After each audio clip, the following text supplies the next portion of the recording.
Business से जुड़ी एक अहम खबर में हाईकोर्ट ने सामूहिक नमाज से संबंधित एक याचिका को खारिज कर दिया है। जस्टिस गरिमा प्रसाद और जस्टिस सरल श्रीवास्तव की बेंच ने अपने फैसले में यह साफ कर दिया है कि सार्वजनिक संपत्ति सभी के लिए होती है और कोई भी व्यक्ति या समूह इसे बार बार धार्मिक स्थल के रूप में इस्तेमाल करने का अधिकार नहीं मांग सकता।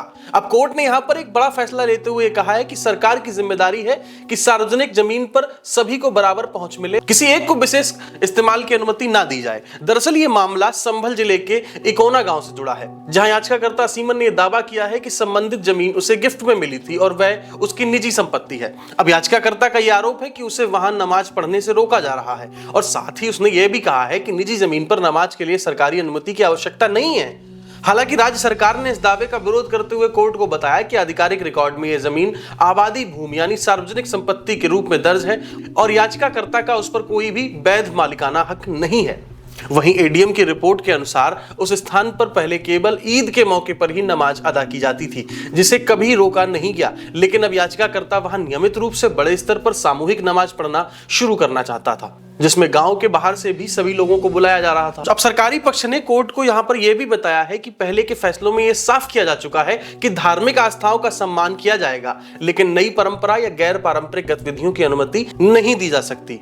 अब दोनों पक्षों की दलीलें सुनने के बाद कोर्ट ने पाया कि याचिकाकर्ता अपने मालिकाना हक को साबित करने में असफल रहा। अब कोर्ट ने यहां पर यह भी कहा कि जिस गिफ्ट डीड के आधार पर दावा किया जा रहा है उसमें जरूरी जानकारी जैसे गाटा या खाता नंबर मौजूद नहीं है, जिससे यह दावा मजबूत नहीं होता है। कि इसके अलावा कोर्ट ने यह स्पष्ट किया कि मान लिया जाए कि जमीन निजी होती तब भी इस तरह की धार्मिक गतिविधि शुरू करने की अनुमति नहीं दी जा सकती थी, खासकर तब जब वह किसी पुरानी परंपरा का हिस्सा ना हो।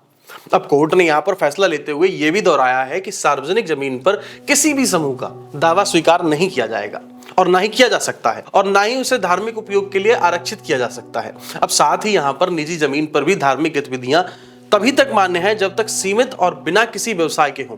अब जैसे कि वे नियमित या बड़े समूह की गतिविधि बन जाती हैं तो वहां पर स्थानीय कानून लागू हो सकते हैं।